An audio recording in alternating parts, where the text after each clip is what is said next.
The Affiliation of Australian Women's Action Alliances brings together women's liberation groups from across Australia to advocate for women and girls in all domains, and especially where we face discrimination or are physically vulnerable by reason of our sex. AAWAA groups are secular and are not aligned with any political party. Karen Smith is the founder of AAWAA and a member of WAAC, and Jennifer Rochioli is a member of the AAWAA writing team. Thank you so much, Janet. Allow me to introduce myself. My name is Karen Smith. I'm the founder of AAWAA. This is us, the Affiliation of Australian Women's Action Alliances. I'll be joined directly by Jennifer Rochioli, who is a member of our writing team. We'll be giving a bit of an overview. I'll be giving an overview of what we've been up to recently at AAWAA. And Jennifer will be giving some detail on a couple of letters that we've written recently to the World Health Organization about their the development of their transgender guidelines, health guidelines. So thank you again for having us on. This is us, AAWAA, the Affiliation of Australian Women's Action Alliances. A quick overview, we have 6 affiliate groups. You can see their names down the side there. What they essentially stand for is Canberra, Tasmania, Queensland, WA, SA and Victoria. So we as AAWAA are a bit of an umbrella body for these women's action alliances around Australia. We have members in each of those areas that I've mentioned. As AAWAA, these are the things that we get up to. We do submissions and letters. Some of the things that we've done since we were last on this webinar, we've put in a submission to the ACMA about the Communications and Media Authority about the proposed misinformation and disinformation bill. We've submitted to DFAT about Australia's new international gender strategy. We have written to the AHRC for the Lesbian Action Group's request for exemption to meet, and we also followed up on their preliminary decision. Many of you will be familiar with these matters already. And we have put in various coalition letters as well with our coalition partners. You can see them there.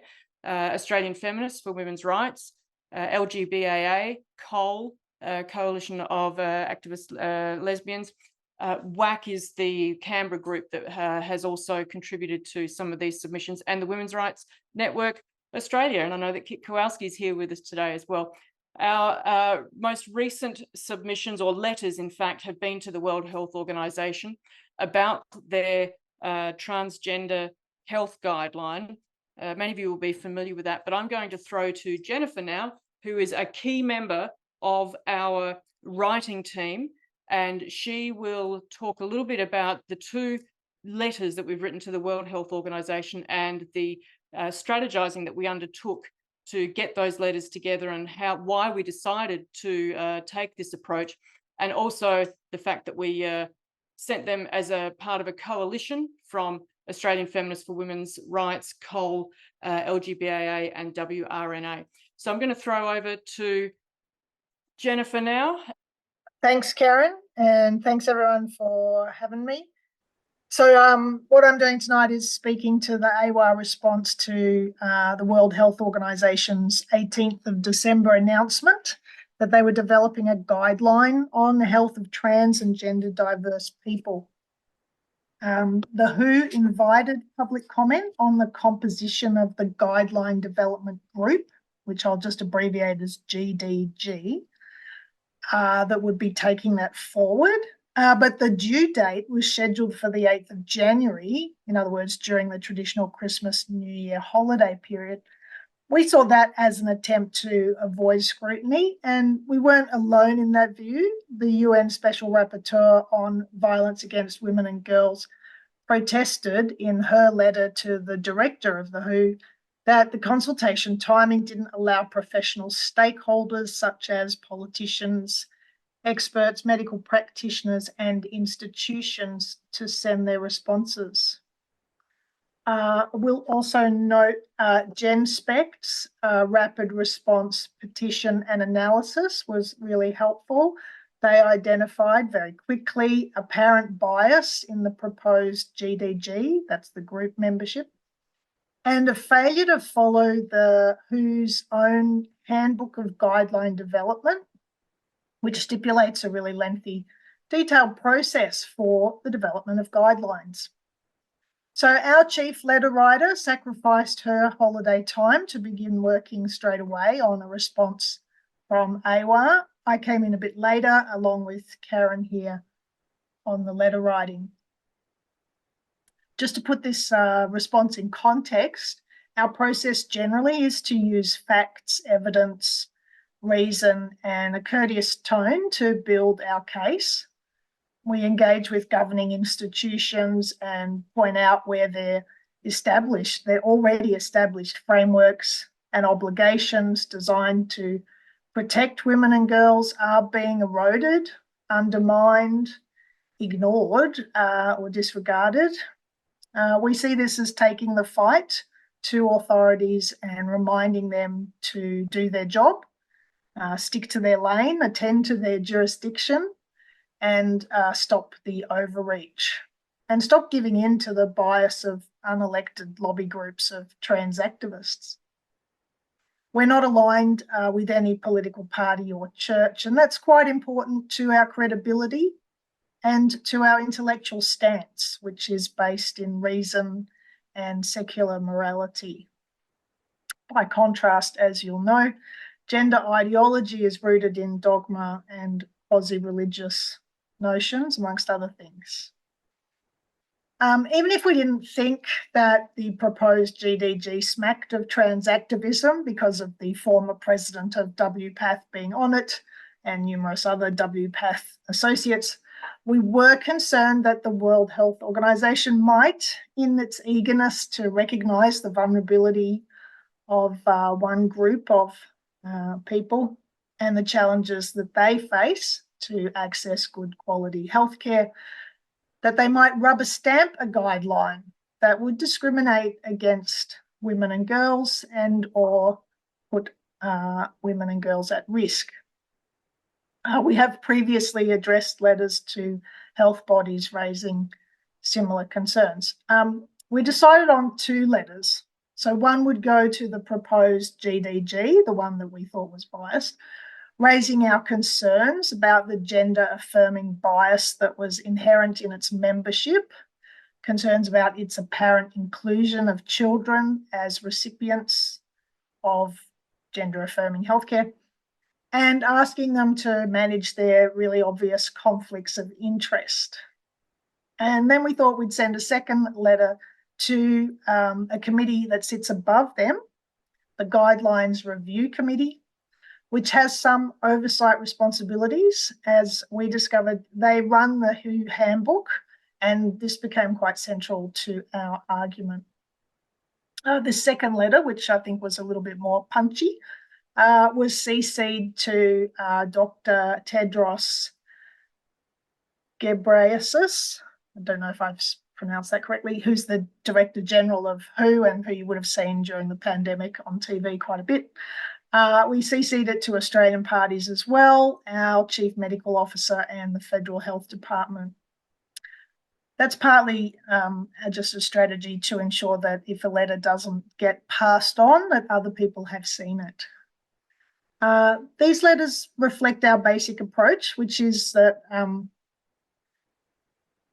how we approach established governing institutions that we perceive are being undermined, including from within, by gender ideology, because that undermining produces real risk for women and girls.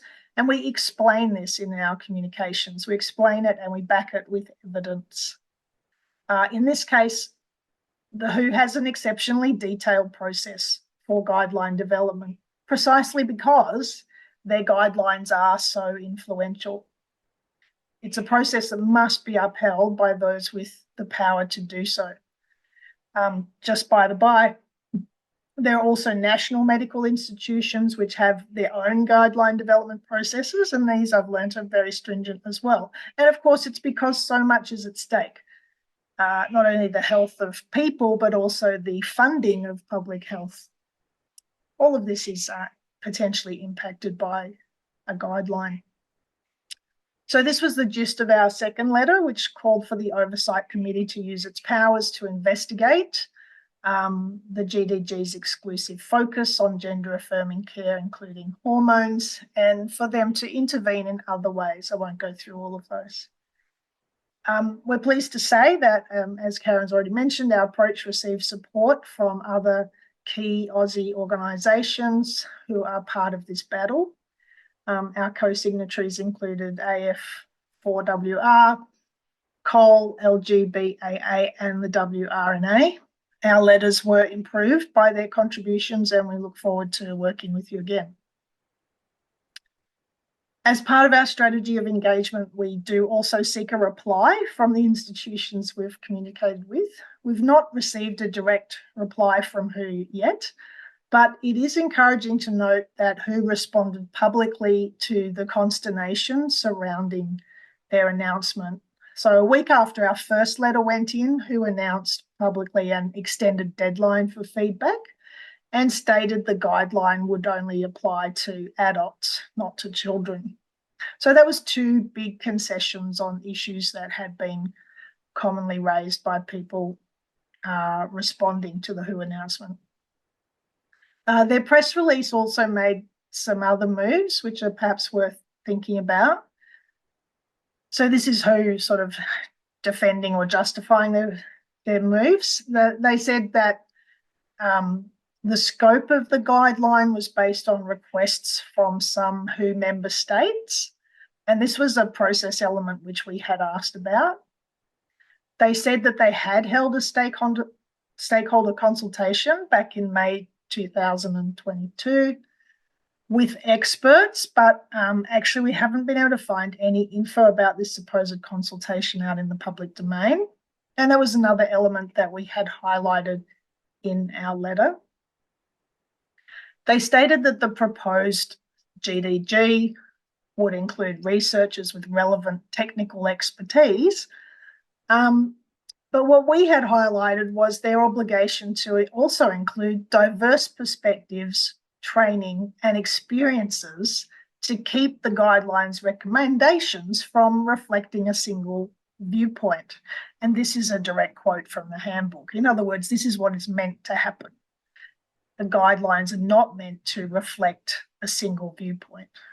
So we'd suggested that they include detransitioner perspectives, perhaps particularly those relating to medical harm, and that they should attend to the published views of advanced member states that have recently investigated best practice for transgender people and that have amended their publicly funded health system practices away from single-track gender-affirming practices. Sadly, as you all know, Australia is not amongst that group of nations. In other words, I'm going through that because I think it's worth noting that our arguments were really cogent and they may gain further traction. We seem to be on the right track after all, given that WHO is now being forced to justify its efforts. It's also worth noting, and I think it perhaps reflects GenSpec's intervention in particular, their petition and their analysis. One of the most prominent of the WPATH activists, who was named as a member of the group, they suddenly discovered that they had a diary clash and they won't be part of the guideline development process anymore. They had made some really notorious public statements, which GenSpec happily shared with the rest of the world. So they're not part of that process anymore, which is a bit of a win for us, I think. I think I'll just leave it there. Thanks. Thanks so much, Jennifer. Jennifer's given an excellent, some good detail on the approach that we took as regards these two WHO letters. And you can find these letters on our website. There's the website address just here at the bottom of your screen. And you can also contact us via email, but the copies of the letters are there.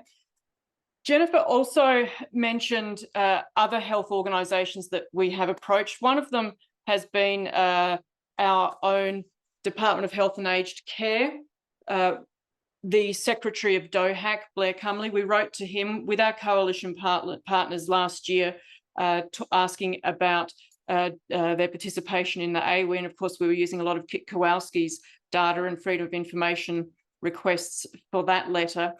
We did follow up when we got no response. And then the follow-up, the response to the follow-up was, yeah, sure, we're having a think about it. We'll get back to you soonish. But we've not heard back from them again. So we now have a follow-up to the follow-up in place that will be sent off in the next couple of weeks. So we have a few things going on.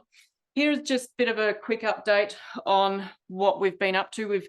Since we last presented at this webinar, we've now got a new affiliate group, which I mentioned earlier, the Women's Action Alliance Victoria, and I've seen some of our WAV members here tonight, so welcome. We're currently working on, and this is where the expertise and experience of our writing team is so important with Jennifer and other members. We are putting together a letter of concern to CEDAW, to the CEDAW committee, because we understand that they are looking into gender issues and especially transgender issues as regards CEDAW. Some of you will have heard some of the scuttlebutt around about that, so we're going to write a letter of concern. It's quite lengthy at the moment. We think it needs to be in order to get everything across. We'll also be shopping that around, seeing if the coalition partners and others might be interested in co-signing.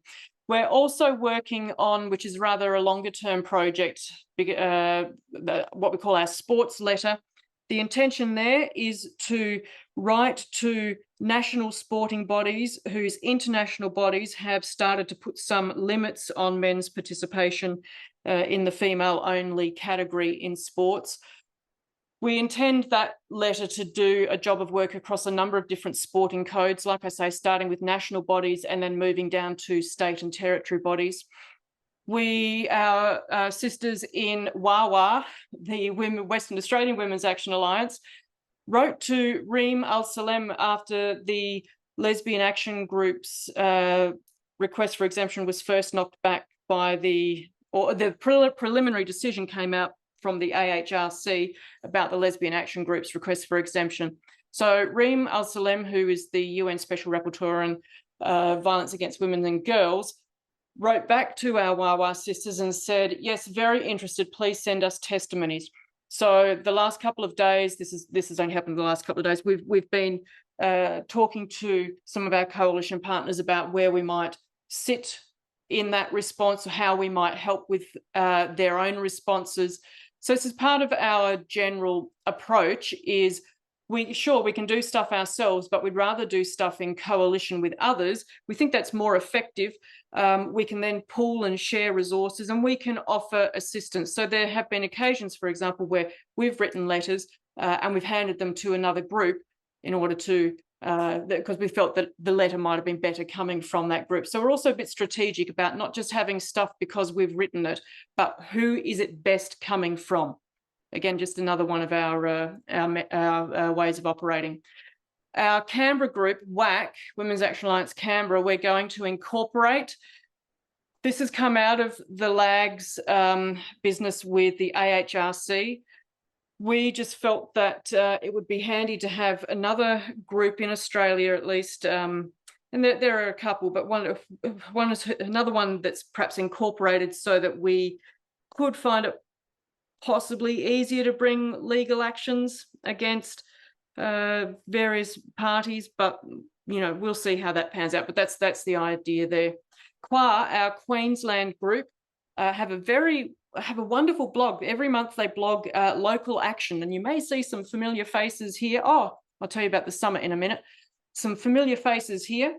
So they blog about actions that have been happening in Queensland. They often interview women in Queensland as well and put up interviews with women. So Anna McCormack's been interviewed on their blog as well.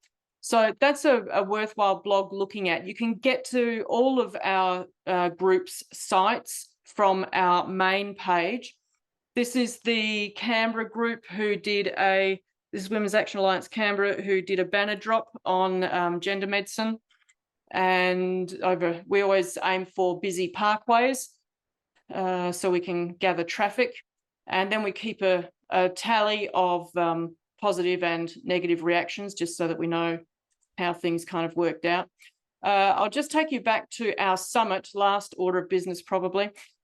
We are hoping to hold a summit in October, Friday the 4th and Saturday the 5th in Canberra, so further details to come.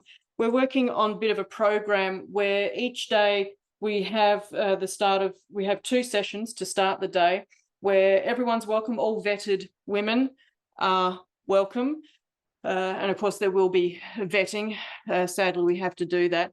But we're starting to put together a program around things like effective activism, what works, what's been successful in others' campaigns as well. Supporting women's liberation is another topic that we're thinking of running a session on.